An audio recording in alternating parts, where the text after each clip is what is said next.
tomorrow, and it goes away. If you want to make changes to trust, you can make those changes. Irrevocable trust, on the other hand, is once you make this trust and you transfer assets into this trust, it's cannot be changed. There's always exceptions to the rule. I'm not going to get into those, but by and large, when you set up an irrevocable trust, you are bound by the terms of that. So you want to be certain that you want to set up such a trust. And there's tax reasons for it, in this case, Medicaid reasons for it, but just trying to differentiate between revocable and irrevocable trusts. The one huge advantage of trusts is if you don't set up estate plans, there is an estate plan that's been created for you. In Illinois, it's called the Illinois Probate Act. They call it different acts in different states, but every state has a probate act.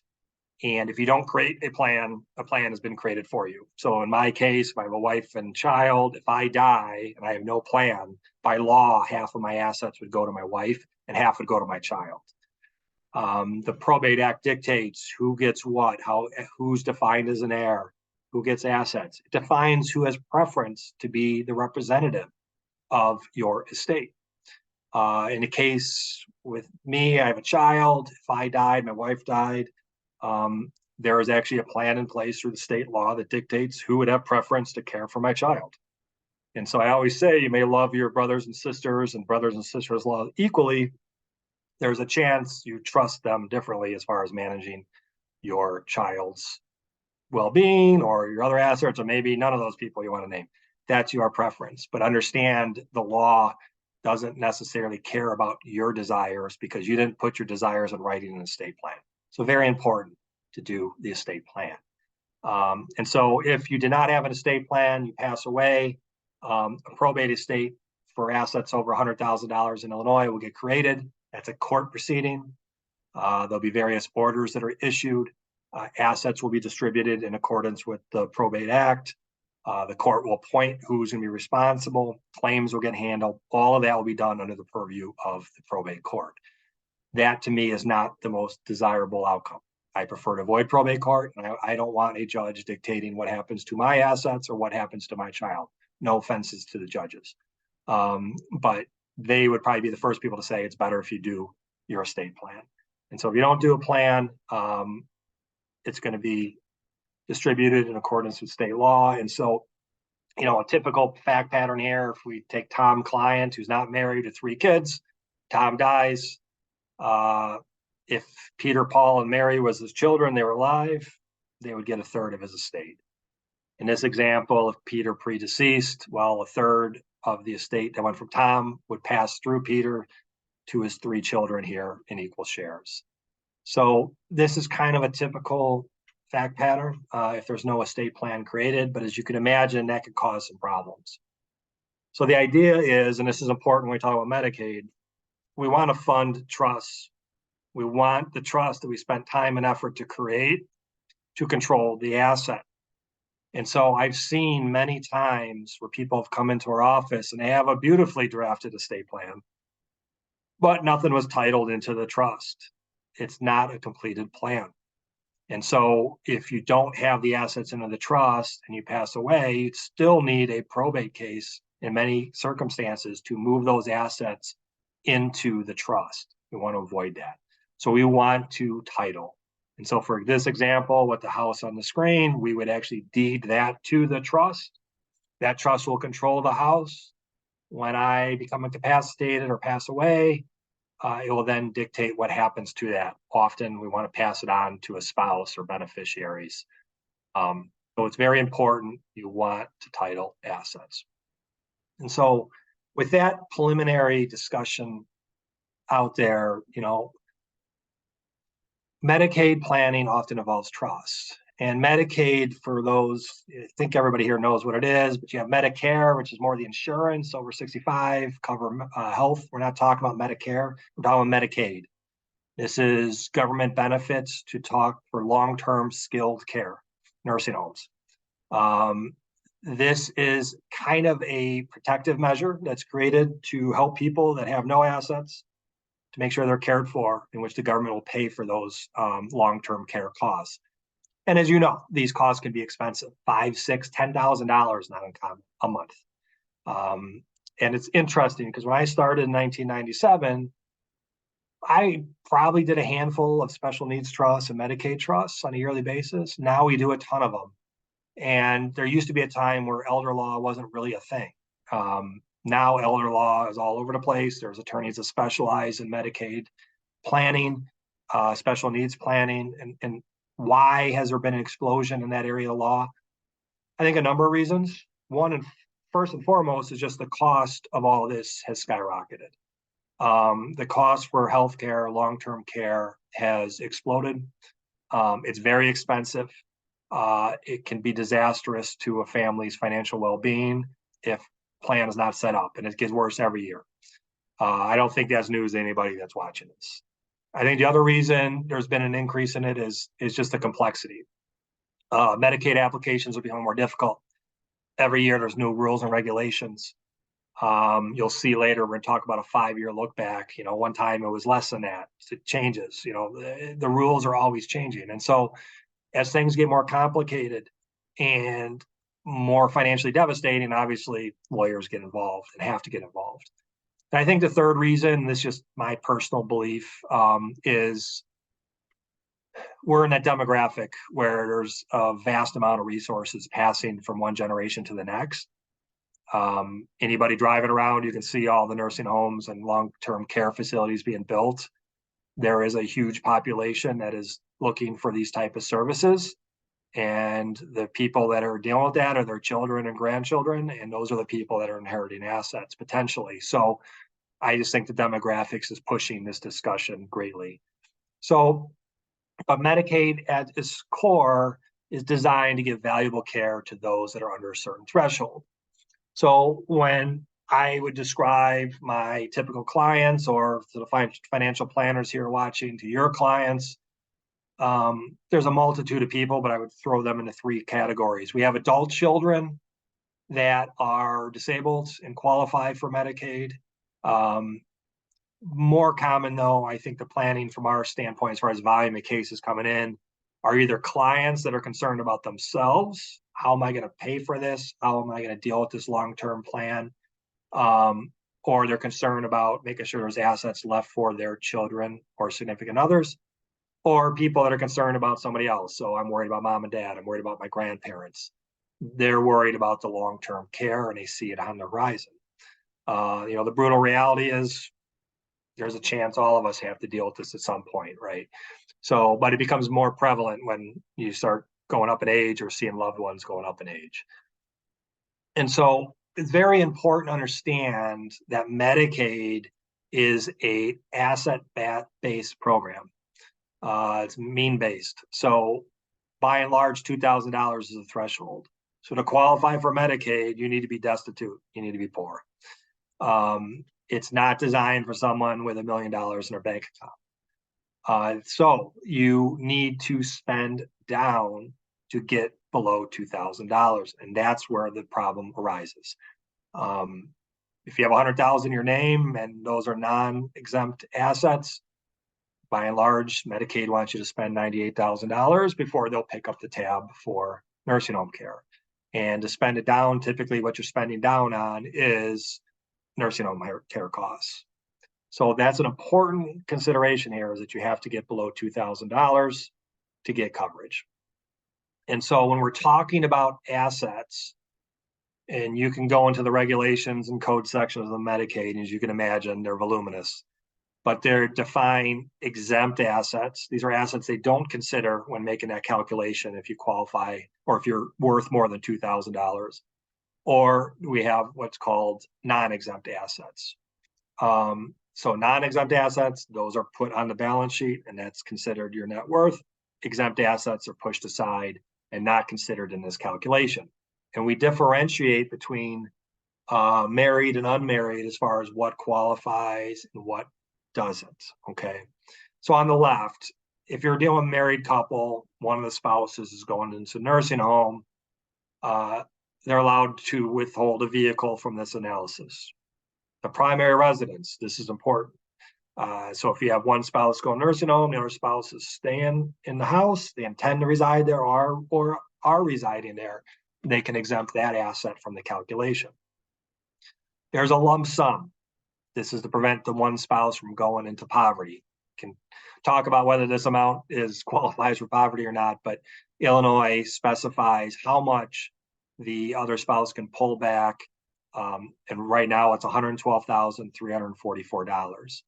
This is going to go up over time. Every year it creeps up. The legislature specifies how much can be part of this lump sum, but this is considered an exempt asset, is not included in the estate. So it's kind of like the wild card, pick what you want, say, I'm moving this amount aside. And then unlimited personal property. So your clothing, your furniture, things like that. These are not, your second home is not a personal property, right? So these are just your stuff. They don't get into that. When you deal with unmarried, so this person is either widowed or widower, changes a little bit, as you can see. They still can put a vehicle aside, but the lump sum is $2,000. So essentially, that 112 is off the table. And then we go back to unlimited personal property. But what's missing in there? The primary residence. So big difference between married and unmarried when you're talking about exempt versus non-exempt assets. Okay, and this is important.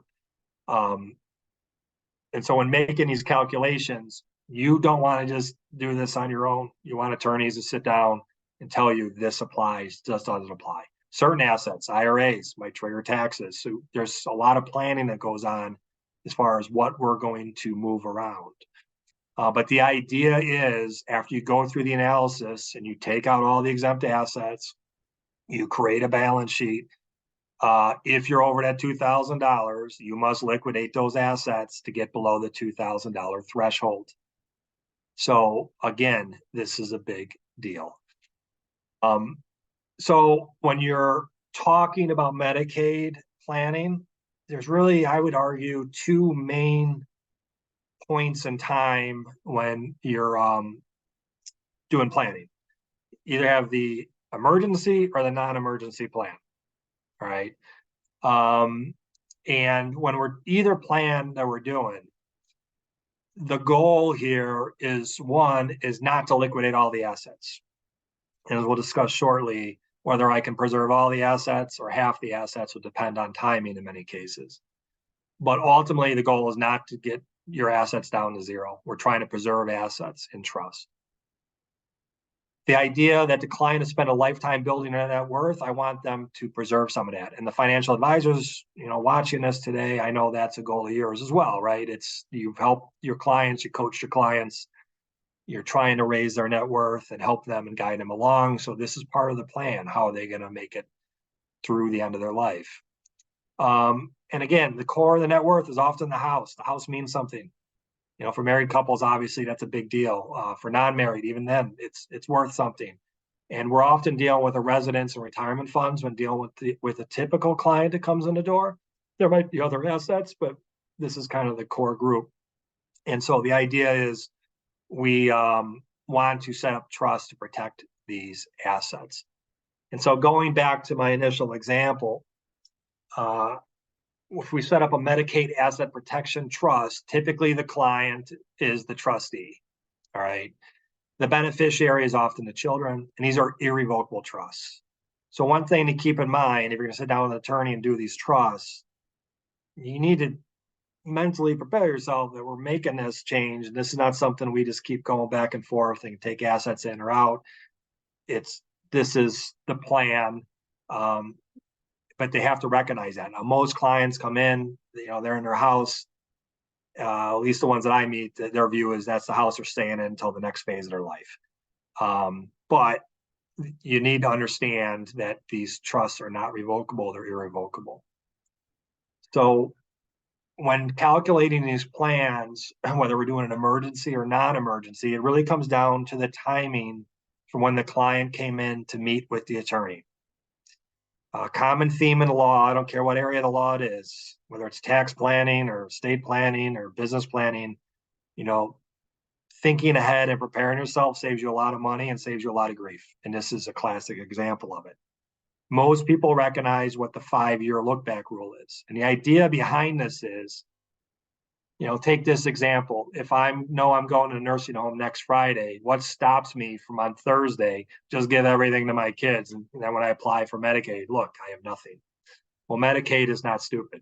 They recognize that people may transfer assets, and so they have what's called a look back period. And they are going to make you itemize any transfers you made in the last 5 years. So if I'm worth $2,000 today, but a year ago I transferred $200,000, for purposes of the Medicaid application, I put the $2,000 down, but I also have to reference the $200,000 that I gave away for $202,000. Now, if you get past 5 years, 60 months, then they can't do anything. They don't look back past 5 years. So the application says in the last 5 years, have you made any transfers? If you have, they got to be brought back. Anything beyond 5 years, you don't have to reference that. And so this is a very important concept. And this goes to the first plan where you're doing a Medicaid asset protection trust and you're not in that emergency situation. These are the people that prepare in advance.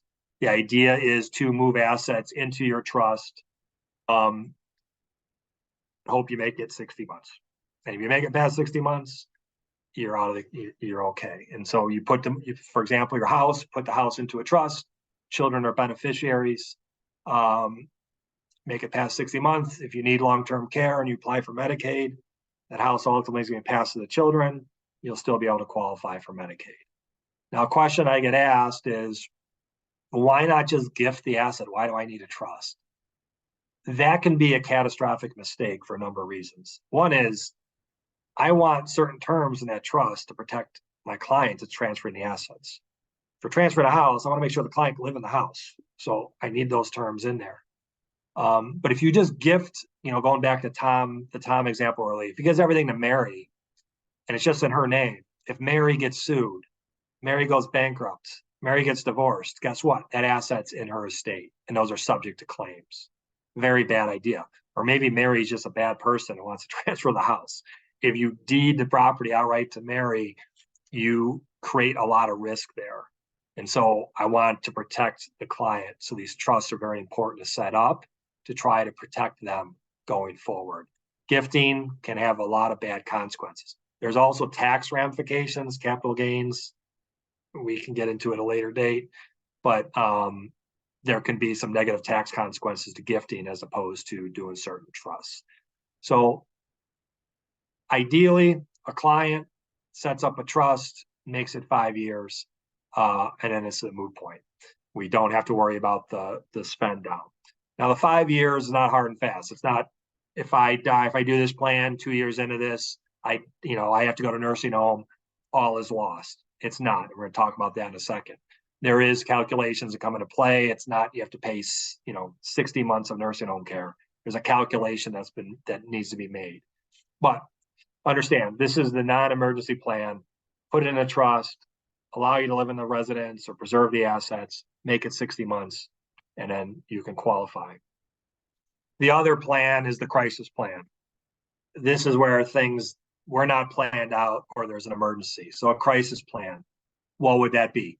Grandma just had a stroke. She's going to nursing home tomorrow.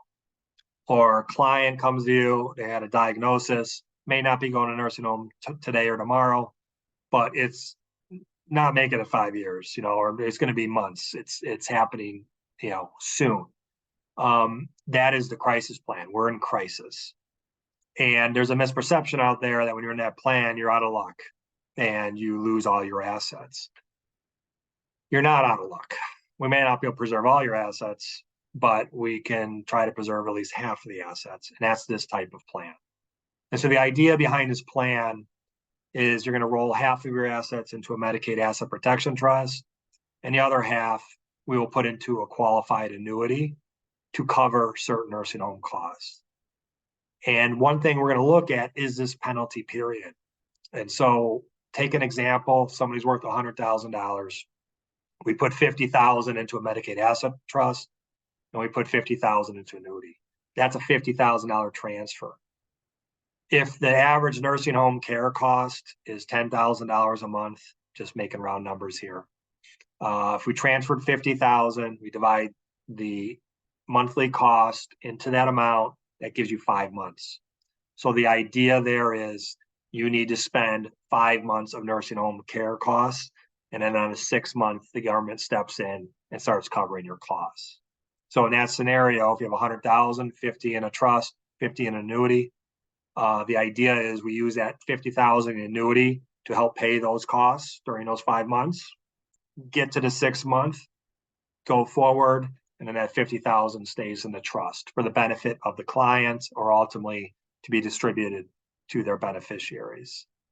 Now, it's important to understand, don't use any annuity. There's very specific requirements on annuities. To the advisors watching this, to the clients watching us, just don't go out and buy an annuity. If it's not something you do regularly, don't do it. Our firm, we usually use people that specialize in Medicaid compliant annuities. And as you can imagine, when you go state by state, there's different rules and regulations in every state. So I highly recommend you always use an attorney that's local to your jurisdiction, that knows the rules. And then when deal with these annuities, deal with people that know what they're doing. I prefer companies that focus on this because they know what's required. Very important. Okay.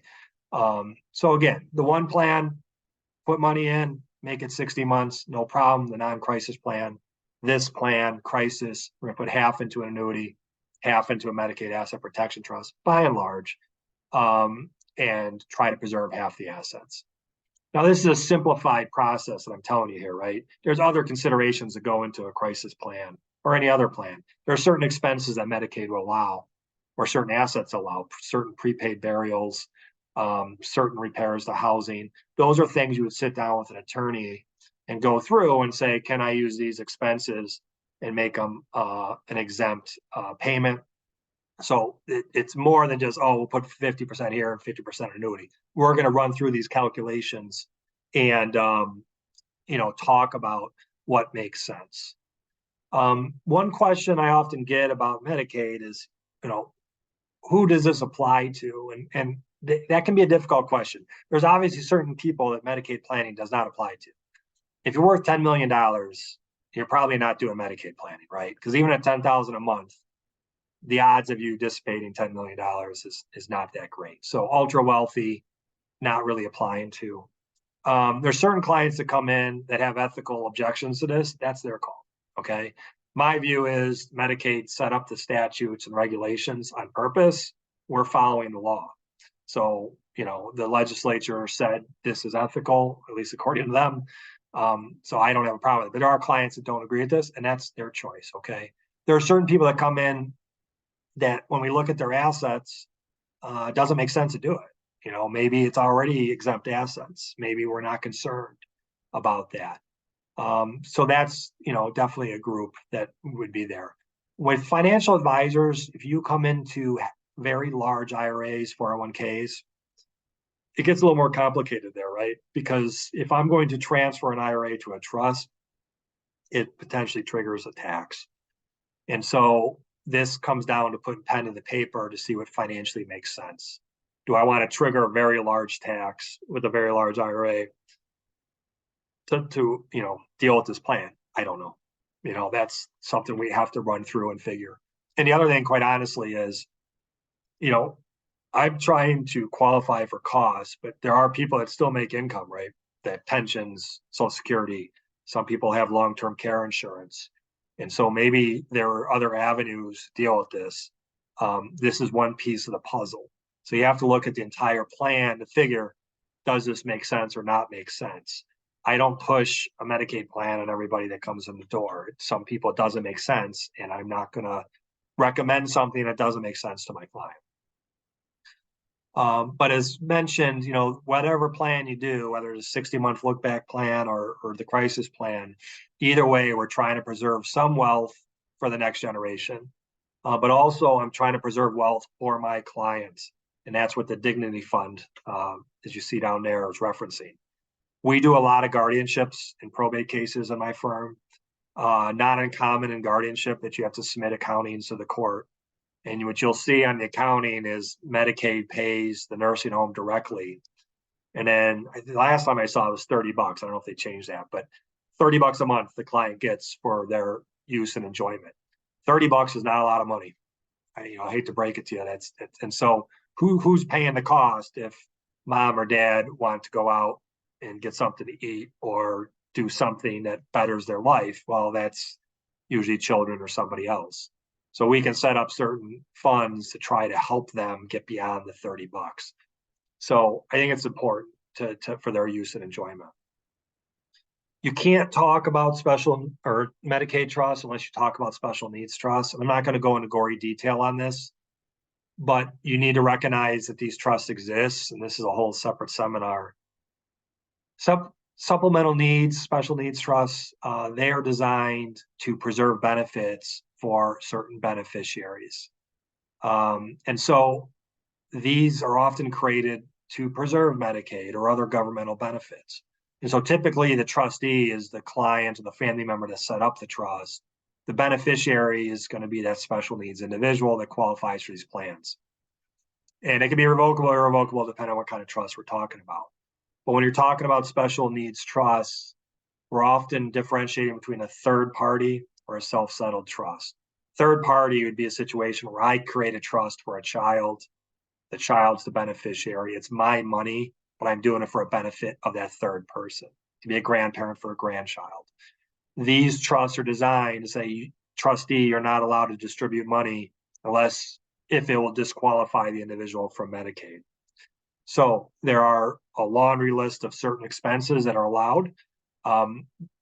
Again, you need to deal with a trustee or advisor that knows what they're doing on this before you make distributions. But the idea, again, is to set up a trust that individuals, the beneficiary is still allowed to draw government benefits, but this supplements their lifestyle. But just important, you can set it up that if that beneficiary dies, you get to control who the beneficiary is. Self-settled trust is a different story. Often we'll get cases from personal injury attorneys, for example, where there's a large settlement for an individual. If they're in a catastrophic accident, they are now on government programs, and they are now coming into a large sum of money. The courts will often allow us to set up these self-settled trusts. But the difference between these type of trusts and the third-party trusts I described is the beneficiary first is the government. So if that beneficiary dies, the government's allowed to claw back what they've advanced over time. And then if there's anything left over, then it can go to other beneficiaries. So a big difference between government beneficiary and your family as a beneficiary. I point this out because just like Medicaid planning on the 60-month look-back rule, it helps the plan. If you're an advisor and you're meeting with your client and they have a special needs family member, well, obviously that's something you want to discuss.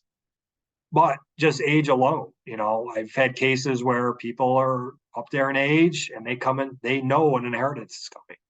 Well, maybe we should talk to that other party and say, wait, before you give everything to us, maybe we should set up a special needs trust.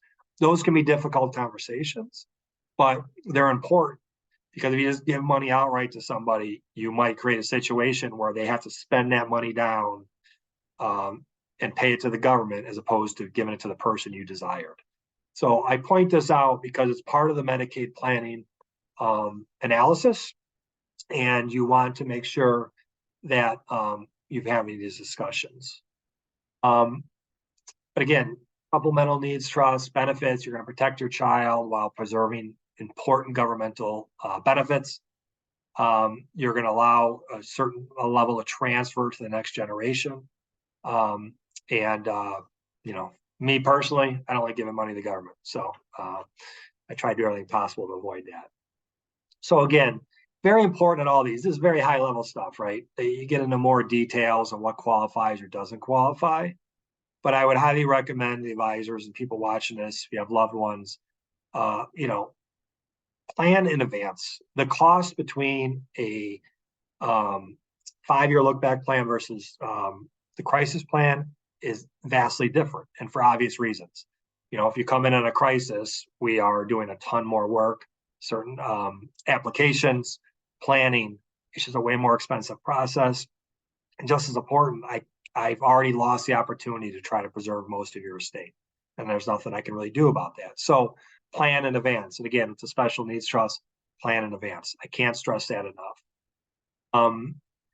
The I will put up my information here. I invite everybody here. I know there's a lot of people from IHT and other financial firms. I have clients in the viewing room. Feel free to reach out to us. You know, these are complicated issues. I like talking to clients. I like talking to advisors. And again, as you can imagine, there's a lot of specifics and fact-based issues for every plan. So my email's on there, my phone number's on there. My partner, S.J. Chapman, we have 9 attorneys. So, you know, we have people to help. These are our 2 main offices in Chicago and New York. We do have Collier County's offices. We want to be of assistance to you. So if you ever have questions about this or anything else, I would highly encourage you to reach out. So with that, I hope you found it informative. And again, if you have any questions, I'll take them. Otherwise, we will wrap the meeting up.